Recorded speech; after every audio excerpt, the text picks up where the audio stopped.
Қазақ құлшылығым Құдайға лайық болса екен деп қам жемейді.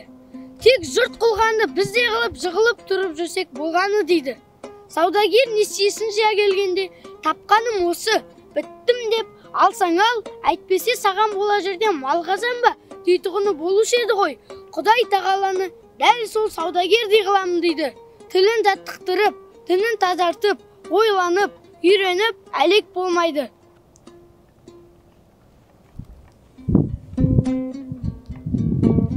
Енді қартайғанда қайдан үйрене аламын дейді. Оқымадың демесе болады дағы. Тілімнің келмегенін қайтушы еді дейді. Оның тілі өзге жұрттан бөлекше жаратылып па?